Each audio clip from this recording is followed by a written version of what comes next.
지난 한 주간 여러분 이름이 거룩히 여김을 받으시오며 라는 기도가 여러분의 입술 가운데 있으셨습니까? 그 기도를 통하여서 하나님의 그 거룩한 백성으로서 하나님의 그 기이한 빛, 그 낯선 거룩한 빛이 여러분 삶 가운데 드러나셨습니까? 우리에게 이 주기도문의 말씀을 주신 것은 그저 외우라고 주신 것이 아닙니다. 이 주기도문을 배우면서 주기도문의 그 뜻을 설명하고 또 해석하고 이해하는 것으로 멈춰서는 안 됩니다. 우리에게 이 주기도문을 가르쳐 주신 것은 직접 한 단어 한 단어를 우리 입에 넣어 주셔서 우리의 이 상투적이고 이 본능적인 기도를 멈추게 해 주시고 이 기도의 문을 여는 열쇠인 이 열쇠를 가지고 우리 아빠, 아버지께 직접 기도하라고 이 주기도문의 말씀을 주신 것입니다. 먼저는 이 기도가 우리의 입술에서 선포가 되어야 하고 삶으로 드러나는 기도가 되어야 합니다. 오늘은 이 주기도문의 5번째 시간으로서 나라가 임하시오며 라는 기도에 대해서 한번 우리 살펴보도록 하겠습니다. 여러분들은 이번 한 주 동안 무엇을 기다리며 사셨습니까? 우리의 삶을 돌아보면 우리는 끊임없이 무엇인가를 기다리며 살고 있습니다. 예를 들면 아마존 같은 온라인으로 우리가 주문할 물건을 우리가 기다리기도 하고, 아니면 야구나 축구 같은 자신이 좋아하는 경기를 주말 내내 기다리기도 합니다. 또 그리고 열심히 돈을 모아서 인생 처음으로 집을 산다고 했을 때 그 기다림은 굉장한 기쁨이고 설렘일 것입니다. 아니면 이렇게 주일 교회에 와서 예배 드리는 것을 누구보다 또 간절히 기다리시는 분도 있을 것입니다. 이처럼 우리들은 늘 무엇인가를 기다리며 삽니다. 기다림 없는 삶은 너무나 단조롭고 또 무의미한 삶으로 보이기까지 합니다. 설사 이 기다림이 충족되었다 하더라도 우리는 또 다른 기다림에 목말라 합니다. 그렇다면 우리 그리스도인들이 정작 기다려야 할 것이 무엇이 있겠습니까? 우리가 이 땅에서 하나님 나라 백성으로 살아가면서 가장 간절하게 기다려야 하는 것이 무엇이겠습니까? 이 나라가 임하시오며 이 기도는 우리가 크리스찬으로서 구원받은 백성으로서 무엇을 기다리며 기도해야 하는지를 알려주고 있습니다. 이 기도를 통해 우리는 이 세상 사람들이 간절히 기다리는 것과는 전혀 다른 것을 기다려야 한다는 것을 우리에게 알려주고 있습니다. 그것이 무엇입니까? 바로 하나님의 나라가 이 땅에 임하기를 기다리면서 기도하는 것입니다. 이 하나님 나라에 대한 기다림의 기도가 우리의 기도 가운데 없다면 우리는 이 땅에서 세상 사람들과 별다를 바 없는 기다림을 추구하는 것입니다. 여러분의 기도 가운데 오늘 예수님께서 가르쳐 주신 기도, 나라가 임하시오며 라는 기도가 있으십니까? 오늘 예수님이 가르쳐 주신 기도, 나라가 임하시오며 이 기도 들을 때 여러분 마음 가운데 어떤 마음이 드십니까? 막 가슴이 뜨거워지십니까? 아마 하나님의 나라에 대한 간절한 기대감이 막 솟구쳐 오르십니까? 아니면 이 하나님 나라, 이 용어는 내가 많이 들어봤지만 익숙하긴 한데 정작 그 하나님 나라가 무엇인지 여전히 모른 채 어떻게 기도해야 할지 난감해하고 있지는 않습니까? 그렇다면 먼저 우리가 이 시간 하나님의 나라가 무엇인지 한번 살펴보도록 하겠습니다. 하나님 나라에서 먼저 이 나라라는 어원을 살펴보면 히브리어로는 마르쿠스, 그리고 헬라어로는 바실레이아라고 합니다. 이 단어의 뜻은 영역이나 장소보다는 이 통치권을 의미하는 의미가 강합니다. 그리고 영어로는 킹덤이라고 하는데 이 뜻은 다스림을 뜻하는 왕권이나 주권과 더 가까운 단어가 됩니다. 이 하나님의 통치와 이 왕대심은 이 천지 창조 때부터 지금까지 이어져 가고 있습니다. 이 사실을 사람들이 믿던 안 믿던 간에 하나님은 지금도 온 우주의 왕이십니다. 그리고 그 하나님의 통치 아래 우리는 살아가고 있습니다. 그렇다면 여러분, 하나님의 나라는 어떻습니까? 하나님 나라의 핵심은 이 세상을 통치하고 다스리시는 하나님과 내가 과연 어떤 관계를 맺고 있는가, 이것에 대해서 우리가 살펴볼 필요가 있습니다. 그러므로 하나님 나라는 하나님의 왕되심을 인정하고 더 나아가서 하나님과의 관계까지 더해지는 것이 바로 하나님의 나라입니다. 이 세상을 창조하시고 다스리신 그 왕되신 하나님께서 나를 다스리고 통치하신다는 그 관계 속에 있을 때 그것을 우리는 하나님의 나라 이렇게 부를 수 있습니다. 하나님의 그 통치와 그 관계 속에 있을 때 우리는 하나님 나라 백성으로 살아가게 되는 것입니다. 이 하나님 나라는 마태복음, 마가복음, 누가복음에 수없이 많이 등장합니다. 특별히 예수님의 가르침의 가장 핵심 사역이 바로 하나님 나라였습니다. 마태복음과 또 마가복음에 보면 예수님의 첫 설교 또는 첫 선포의 내용이 바로 하나님의 나라였습니다. 다 함께 마가복음 1장 15절의 말씀을 읽겠습니다. 이르시되 때가 찼고 하나님의 나라가 가까이 왔으니 회개하고 복음을 믿으라. 우리 마태복음 4장 17절의 말씀 함께 읽습니다. 이때부터 예수께서 비로소 전파하여 이르시되 회개하라 천국이 가까이 왔느니라 하시더라. 아멘. 이것이 바로 예수님께서 이 땅에서 처음 선포하신 메시지였습니다. 마태, 마가, 누가복음에는 이 하나님의 나라라는 용어가 무려 104번이나 사용되고 있습니다. 거의 전폭적으로 예수 자신의 말씀 가운데 나타나고 있습니다. 그런데 이 말을 들을 때 우리의 반응은 어떻습니까? 이 말씀을 들을 때 막 마음이 들뜨고 막 기쁨이 넘치십니까?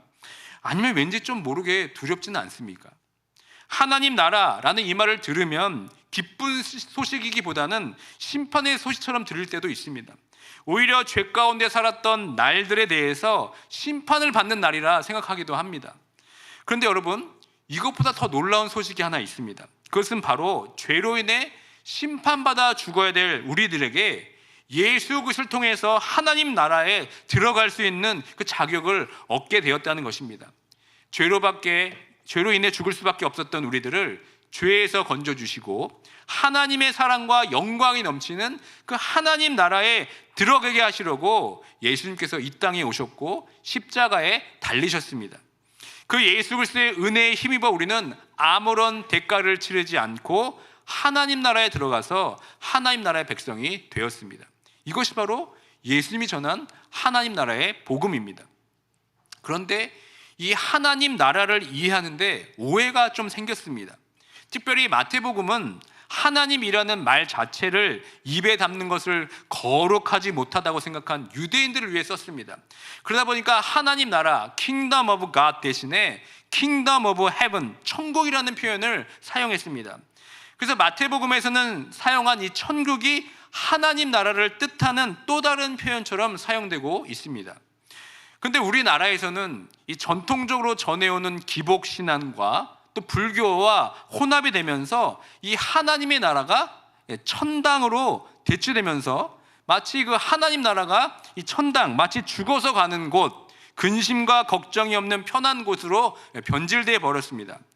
그런데 여러분, 천당은 기독교 용어가 여러분 아닙니다. 성경에 천당이란 말이 없습니다. 천당은 불교에서 또 사후세계를 일컫는 말로 사용되고 있습니다. 다시 말해 이 하나님 나라는 천당이 아니라 천국, 혹은 또 정확하게 하나님 나라, 이 표현이 가장 정확한 것입니다. 그런데 유대인들도 마찬가지였습니다. 예수님께서 하나님 나라가 임하시오며 라는 기도의 가르침을 들을 때 유대인들도 무엇인가 확실한 개념이 떠오르지가 않았습니다. 사실 이 하나님 나라라는 이 용어는 유대인들에게는 아주 낯선 단어였습니다. 구약과 유대교의 전통을 살펴봐도 이 용어는 아주 드물게 사용되었습니다. 더군다나 구약 성경에는 아예 이 단어 자체가 없습니다. 그러나 이 하나님 나라는 용어만 사용되지 않았을 뿐 구약의 중심 사상이 바로 하나님 나라였습니다. 이 개념이 구약 성경 가운데 아주 여러 번 나옵니다. 시편만 보더라도 하나님의 그 왕되심을 찬양하는 시편들이 여러 편 있습니다. 학자들은 그 시편들을 가리켜서 하나님 왕권 찬양시라고 합니다. 시편 47편, 93편, 96, 97, 98, 99편, 이게 다 하나님은 왕이십니다, 그 왕 되신 하나님이 우리를 다스리십니다라고 선포하는 하나님의 그 왕권을 찬양하는 시입니다. 그러므로 예수님이 선포한 이 하나님 나라라고 표현하는 의미는 새로운 의미가 아닙니다. 구약의 중심 사상을 다시 요약해서 말씀하신 것뿐입니다. 그런데 유대인들이 이 하나님 나라라는 말을 들었을 때 어떤 한 가지 의미로 받아들이지 않았습니다. 구약과 유대계의 풍부한 배경 속에서 한꺼번에 여러 가지를 떠올리게 되었습니다. 하나님 나라를 들었을 때 그들은 다음과 같은 사실을 떠올리게 됩니다. 먼저는 창조주 하나님을 떠올립니다. 창조주가 온 세상을 다스리신다, 이것을 떠올립니다. 두 번째로는 하나님은 왕이시다를 생각합니다. 그 하나님께서 왕으로서 이스라엘 백성들을 다스리신다, 이렇게 생각합니다. 그래서 출애굽 바벨론의 그 포로 상태를 구원하시는 하나님의 역사를 생각하기도 했습니다. 그러나 무엇보다 그들이 하나님 나라를 생각할 때 가장 지배적인 생각은 다윗 왕조를 통하여서 이스라엘을 회복시켜 주시고 이스라엘이 로마 통치에서 벗어나 온전한 나라로 회복되는 것, 이것이 바로 그들이 생각하는 하나님의 나라였습니다. 예수님을 쫓았던 제자들도 마찬가지였습니다. 하나님 나라를 선포하는 예수님께 당연히 메시아로서 다윗 왕조처럼 힘있고 정말 힘있게 이스라엘을 재건하고 부흥할 것으로 생각했습니다. 그래서 그 당시 유대 사람들은 예수님의 그 하나님 나라 운동을 그냥 정치적으로만 해석을 했습니다. 그 일례가 무엇입니까? 예수님께서 예루살렘 성으로 입성하실 때 사람들이 어떻게 외칩니까? 호산나 다윗의 자손, 이렇게 찬송합니다. 여러분, 호산나의 뜻이 무엇입니까? 제발 우리를 구원하소서라는 그 의미의 히브리어를 음역한 것입니다.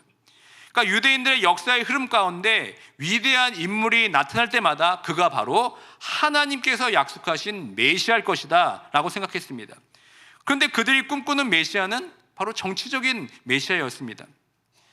이것은 예수가 선포한 하나님 나라의 올바른 이해가 아닙니다. 그것은 메시아와 하나님 나라에 대한 잘못된 정치적 해방에 대한 기대를 그저 예수님께 투사한 것뿐입니다. 그렇다면 예수님께서 선포한 하나님 나라는 무엇입니까?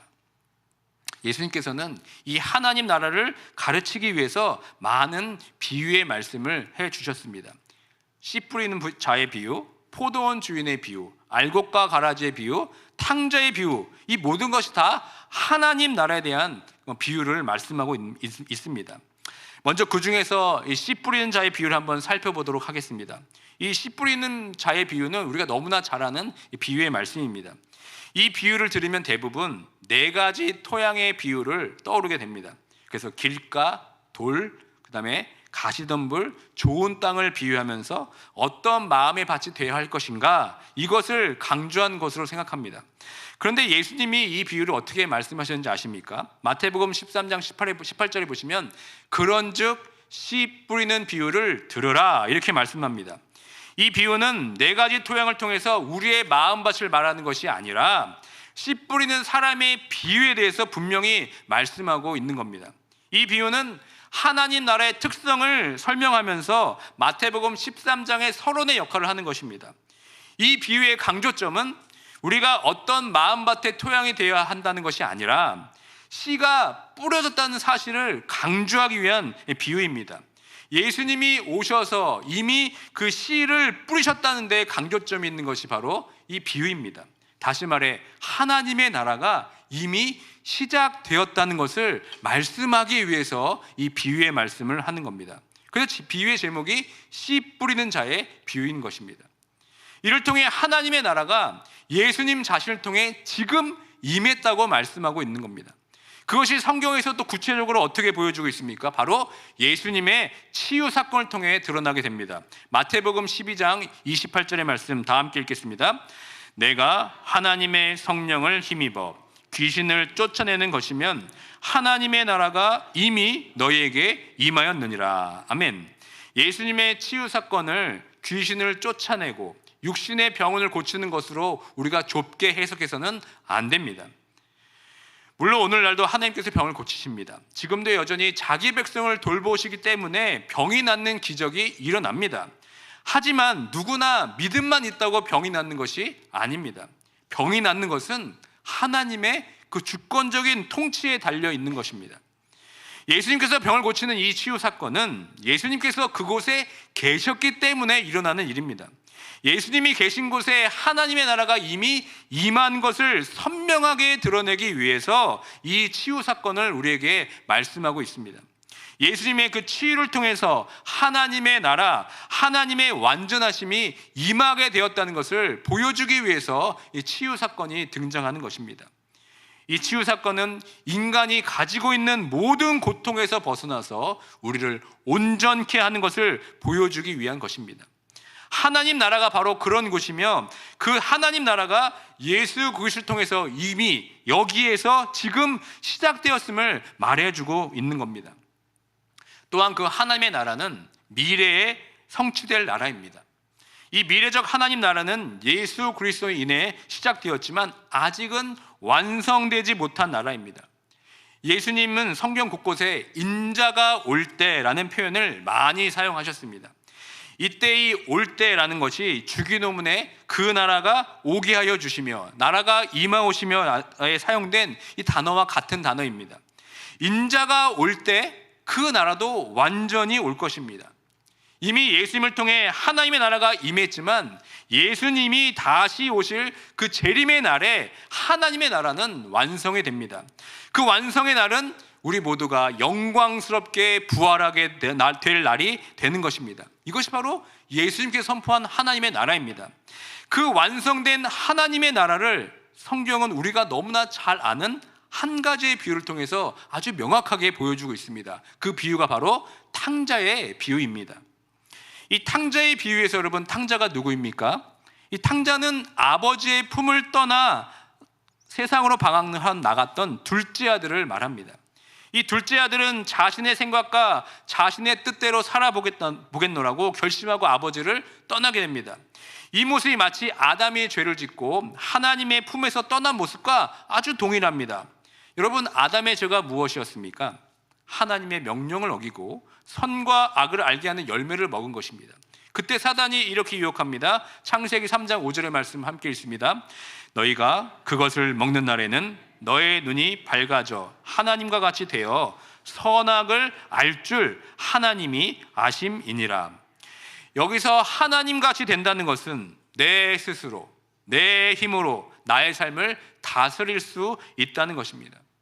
우리 인간은 원래 하나님의 피조물로서 하나님의 통치를 받고 살아가야 하는데 이것을 버리고 사단의 유혹에 넘어가서 스스로 하나님처럼 살아가겠다고 결정한 것이 바로 이 아담의 죄입니다. 이것이 성경이 말하고 있는 아주 근본적인 죄입니다. 결국 이 죄로 인해서 우리는 하나님과 분리가 됩니다. 그래서 정말 자신의 힘으로 살아가기 원했던 삶을 이 세상에서 살아가게 됩니다. 그런데 여러분, 그 결과가 무엇입니까? 처참했습니다. 인간은 모든 것의 근원이 되시며 무한한 하나님과 분리가 되고 나니까 결핍과 이 고난의 삶을 살게 됩니다. 이 죄로 인한 하나님과 분리가 된 것이 바로 인간의 바로 근본적인 죄의 문제입니다. 이 모습이 바로 탕자의 모습과 지금 오버랩되고 있는 겁니다. 탕자는 스스로 자기의 분깃을 요구하고 하나님 아버지의 부요하심과 전능하심에 참여하지 못하고 그 반대의 삶을 선택하게 됩니다. 그렇게 아버지로부터 떨어져서 스스로 힘으로 살게 된 결과가 여러분 무엇입니까? 결국 탕자는 자신이 가지고 있는 재능과 능력이 다 고갈된 후에 마침내 돼지의 쥐염 열매조차 충분히 먹지 못하는 신세가 됩니다. 여러분, 이것 통해 우리가 무엇을 알 수 있겠습니까? 하나님의 부요함에서 떨어져서 결핍과 고난의 증상들이 여기저기 퍼져 있는 것이 바로 이 세상 나라라는 것입니다. 결국 죄로 인해서 늙고 병들어 죽는 것이 바로 우리가 살아가고 있는 이 세상 나라입니다. 그렇다면 이와 대조적으로 성경이 말하는 하나님의 나라는 어떻습니까? 계속해서 탕자의 비유를 살펴보면 이렇습니다. 결국 탕자는 아버지께로 돌아갑니다. 그때 아버지께서 여러분 어떻게 반응하십니까? 죽었던 아들이 다시 살아났다, 이렇게 말씀하시면서 그를 맞이해 주십니다. 그리고 여러분 잔치를 베풀어 주시고 그에게 돌아온 그에게 가락지를 끼워 주시고 예복을 입혀 주십니다. 여러분, 이것이 성경이 보여주고 있는 하나님 나라의 그림입니다. 이 잔치의 묘사가 바로 하나님 나라를 보여주는 아주 중요한 그림 언어입니다. 성경에서 구원을 잔치로 묘사하는 것은 구약에서 많이 등장합니다. 그 대표적인 말씀이 시편 23편 5절의 말씀입니다. 우리 함께 읽습니다. 주께서 내 원수의 목전에서 내게 상을 차려주시고 기름을 내 머리에 부으셨으니 내 잔이 넘치나이다. 아멘. 여러분, 여기서 보여주는 이 말씀을 한번 상상해 보시길 바랍니다. 이 하나님 나라를 여러분 상상해 보시길 바랍니다. 큰 상으로 잔이 넘치는 성대한 잔치의 그림으로 하나님 나라를 지금 우리에게 보여주고 있지는 않습니까? 그리고 이사야서 25장에서도 하나님 나라가 시온에서 베풀어줄 큰 잔치로 묘사하고 있습니다. 다 함께 이사야서 25장 8절의 말씀을 함께 읽습니다. 만군의 여호와께서 이 산에서 만민을 위하여 기름진 것과 오래 저장하였던 포도주로 연회를 베푸시리니 곧 골수가 가득한 기름진 것과 오래 저장하였던 맑은 포도주로 하실 것이며, 이것이 바로 구약에서 하나님 나라를 보여주고 있는 그림 언어입니다. 잔치로 그 하나님 나라를 보여주고 있습니다. 잔치하면 여러분 머릿속에 무엇이 그려지십니까? 바로 풍요로움과 배부름입니다. 그리고 거기서 나누고 권하는 사랑이 풍성이 넘치는 것이 바로 잔치입니다. 이것이 하나님 나라를 보여주는 성경의 그림들입니다. 또한 신약에서도 이 하나님 나라를 어떻게 보여주고 있습니까? 혼인잔치로 묘사하고 있습니다. 모든 것이 회복되고 완전하고 그 충만함이 가득한 것이 바로 하나님 나라입니다. 그러나 여러분, 이 세상의 나라는 어떻습니까? 결핍뿐입니다. 항상 욕구 불만이 있고 기쁨 대신 아픔과 슬픔이 있고 사랑 대신에 다툼이 있습니다. 제한되어 있기 때문에 서로 많이 차지하려고 서로 대적하는 것이 바로 우리가 사는 이 세상 나라입니다. 그런 결핍되고 제한된 이 세상에 살아가고 있는 우리들에게 하나님 나라가 이미 임했고 또 다시 오게 될 것이라고 말씀하시는 것이 바로 하나님 나라의 복음인 것입니다. 예수님께서 선포하신 하나님 나라의 복음은 고작 이스라엘이 다시 회복되는 것에 국한된 것이 아닙니다. 인간의 죄로 인해서 무한한 하나님을 떠나서 결핍과 고난 가운데 살아가고 있는 우리들이 이 하나님 나라의 복음을 통해서 그것을 극복할 수 있다고 우리에게 알려주고 있습니다. 이 주기도문을 통한 나라가 임하시오며, 이 기도의 가르침은 유대인들에게 국한된 것만이 아니라 아담의 원죄의 영향력 아래에 있는 우리 인간들에게 선포된 복음입니다. 왜 그렇습니까? 여전히 탕자가 아버지의 품을 떠나서 자신의 힘으로 살고자 하는 그 죄성이 우리 안에 여전히 숨겨져 있기 때문에 그렇습니다. 아멘. 주 예수여 오시옵소서. 이 요한계시록의 마지막 기도가 나의 간절한 기도로 나오질 않고 있습니다. 왜 그렇습니까? 여전히 결핍과 고난으로 점철된 이 세상이 무한하고 풍요롭고 완전한 하나님 나라보다 좋다고 우리가 착각하기 때문에 그렇습니다.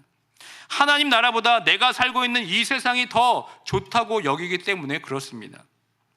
그러나 여러분, 진정 우리가 살고 있는 이 세상이 하나님 나라보다 좋을 수 있겠습니까? 결핍과 고난으로 가득 차 신음하고 있는 이 세상에 하나님의 나라가 속히 임해야 되지 않겠습니까?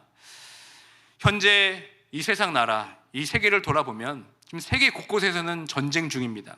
특별히 이스라엘이 지난주에 레바논 수도 등 650차례를 폭격을 해서 최소 492명이 사망했다는 보도가 있습니다. 이것은 2006년 레바논 전쟁 이후에 최악의 피해입니다. 이 사망자 중에 어린이 또는 여성의 사망자가 93명이나 된다고 집계되고 있습니다. 이제는 지상전까지 우려하고 있습니다. 또한 전 세계 70억 인구 중에서 10억 명 이상이 절대 빈곤의 상태에 놓여져 있습니다. 이들은 언제 굶어서 죽을지 알 수가 없습니다. 또 여러분, 노동 문제는 어떻습니까? 15세 미만의 아동 노동자가 2억 명이 넘습니다. 이 아이들이 하루 평균 일에서 받는 임금이 $2밖에 되지 않습니다. 공부하고 뛰어놀아야 할 아이들이 하루 12시간 내지 18시간을 꼬박 일터에 매달려 있습니다. 이것이 바로 우리가 살아가고 있는 세상입니다. 또 우리의 고국인 한국은 어떻습니까? 한국은 자살률이 세계 1위의 나라입니다. 우리나라 자살률이 세계 최고를 기록하는 가운데 2024년 5월까지 이 자살 사망자가 지난해 같은 기간 대비 10%가량 늘어났습니다. 우리나라의 자살률은 경제협력개발기구 OECD 회원국 중에서 가장 높은 수준을 유지하고 있습니다. 통계청에 따르면 2020년 연령 표준화 인구 10만 명당 자살률이 24.1명입니다. OECD 평균이 10.7명인데 이거에 비례해서 한국은 2배 이상 유일하게 20명을 웃돌고 있습니다. 또한 2021년 통계청 조사에 따르면 지금 한국의 10대, 20대, 30대 사망 원인 1위가 자살입니다. 그리고 노인율 자살률 역시 급증하고 있습니다. 한국은 해마다 65세 이상 노인이 3,500명이 스스로 생을 마감하는 나라가 되었습니다. 여러분, 이것이 우리가 살고 있는 세상입니다. 이 고통과 결핍 가운데 신음하고 있는 이 세상에 하나님의 그 풍요로움과 부요함, 그리고 모든 것이 회복되어지는 그 하나님의 나라가 속히 임해야 되지 않겠습니까? 하나님의 나라가 임하지 않아서 이 땅에 깨어짐과 고통과 눈물이 여전히 남아있는 걸 보면서 우리가 함께 울어야 되지 않겠습니까? 우리는 예수 그리스도를 통하여서 하나님의 거룩한 백성으로 부름을 받았습니다. 우리가 예수 그리스도를 믿었다 고백한다면 우리 마음에 이미 하나님의 나라가 임한 것입니다. 그리고 또 앞으로 임할 하나님의 나라를 기다리고 소망해야 합니다. 다시 말해 하나님의 나라가 임하시오며 라는 기도는 고통과 결핍 가운데 신음하고 있는 이 세상 나라가 끝나게 하옵소서라는 기도라 마찬가지입니다. 예수 그리스도를 믿고 구원받은 하나님 나라의 백성들은 이 세상 나라를 포기하고 하나님의 나라를 소망하는 사람들입니다. 그 나라를 꿈꾸고 그 나라가 속히 임하기를 끊임없이 여러분 갈망해야 합니다. 2002년 한일 월드컵 당시 그 히딩크 감독이 나는 아직 배고프다 라는 말을 해서 지금도 여전히 그 말이 회자되고 있습니다. 월드컵 사상 첫 16강 진출로 한껏 분위기가 달아올랐지만 이 히딩크 감독은 뼈 있는 말로 들뜬 선수단의 그 분위기를 가라앉혔습니다. 그는 독일과 4강전을 앞두고 다들 이만큼 올랐었다는데 행복해하고 있지만 저는 선수들에게 계속 승리를 갈망하도록 주문할 것이다 이렇게 힘주어서 말했습니다. 여러분, 하나님 나라를 갈망하는 사람들도 이와 마찬가지입니다. 하나님 나라를 꿈꾸면서 이 땅에서 나는 아직 배고프다, 나는 여전히 배고프다라고 우리가 말할 수 있어야 합니다. 그 풍요롭고 완전한 하나님 나라를 우리가 꿈꾸고 갈망하고 있다면 우리 삶 가운데 나라가 임하시오며라는 기도가 나올 수밖에 없지 않겠습니까? 이 세상 나라에서 내 나라를 세우고 내 나라에 내가 주인 되어 살면서 배부르고 등 따뜻하게 만족하는 사람들은 여전히 하나님 나라에 대한 갈망이 없는 사람들입니다. 여기가 좋사오니 하면서 걸음을 멈춘 사람들은 하나님 나라를 여전히 모르고 있는 사람들입니다. 그렇기 때문에 지금 이 세상에서의 이대로의 삶이 너무나 행복하고 너무나 편안하게 사는 사람들에게 나라가 임하시오며의 기도는 사실 너무나 위협적이고 위험한 기도가 될 것입니다. 이 세상 나라에서 내가 주인 되어 사는 나의 나라의 종식을 선언하지 않는 사람들은 하나님 나라에 대한 기도가 너무나 위험한 기도입니다. 그리고 나라가 임하시오며라는 기도를 진정으로 아마 할 수가 없을 것입니다. 왜냐하면 하나님의 나라가 임하는 만큼 내가 지금 여기서 누리고 있는 나의 나라를 포기해야 되기 때문에 그렇습니다. 내가 주인 되어 하나님의 통치를 거부한 사람들에게 나라가 임하시오며라는 기도를 아마 감히 할 수가 없을 것입니다. 그러므로 우리가 구원받았다면, 우리가 하나님 나라의 백성이라면 우리의 기도는 달라져야 합니다. 나라가 임하시오며의 기도가 위험한 기도가 아니라 당연한 기도로 바뀌어야 될 줄 믿습니다. 나의 영원 안녕과 나의 평안만을 간구하는 이기심의 기도로 가득 차 있다면 그것은 이방인의 기도와 다를 것이 없습니다. 그것은 구원받은 하나님 나라 백성의 기도가 아닙니다. 예수님이 가르쳐 주신 이 기도, 이 주기도, 나라가 임하시오며 이 기도를 통해서 우리의 기도의 안목이 열리고 우리의 기도의 방향이 바뀌어야 됩니다. 결국 하나님의 나라가 임하게 해달라는 주기도문의 간구가 우리에게 가르쳐 주고 있는 것은 하나님의 자녀들이 이미 임한 그 하나님의 나라를 누리는 동시에 또한 앞으로 임할 하나님의 나라를 추구하고 사모하며 살아야 하는 존재라는 것을 다시 한번 고백하는 것입니다. 하나님의 나라 백성의 정체성을 알려주는 기도가 바로 나라가 임하시오며의 기도입니다. 다시 한번 우리의 삶을 돌아보고 우리의 기도를 돌아보기 원합니다. 나도 모르게 이 세상에 파묻혀서 이 세상의 결핍과 고난에 젖어서 그 고통마저도 마치 좋은 양 착각하고 있지는 않습니까? 이 세상에서는 절대로 만끽할 수 없는 그 하나님 나라의 풍요로움과 부요함을 놓치고 살고 있지는 않습니까? 여전히 내 힘과 내 행력을 의지하고 내 뜻대로 살아보겠다고 하나님 나라에서 벗어나 있지는 않는지 여러분 이 시간 돌아보길 원합니다. 하나님 나라를 이미 경험한 우리가 이 세상에 신음하고 고통하고 있는 것을 외면하지 않고 이 세상의 고난과 결핍과 깨어짐의 유일한 소망이 될 그 하나님 나라를 이 세상 가운데 선포하며 그 나라를 기대하며 나아가는 모두가 되길 주님의 이름으로 축원드립니다. 오늘 예수님이 가르쳐 주신 나라가 임하오시며 이 기도를 통해서 이제는 이 세상의 풍요와 안녕을 바라보는 이 세상적이고 이기적인 기도에서 벗어나서 하나님 나라를 소망하는 기도로 변화되길 원합니다. 그래서 하나님의 나라 백성으로서 하나님 나라를 이 땅에 살아내고 다시 오실 그 하나님 나라를 소망하며 살아가는 모두가 되길 주님의 이름으로 축원드립니다.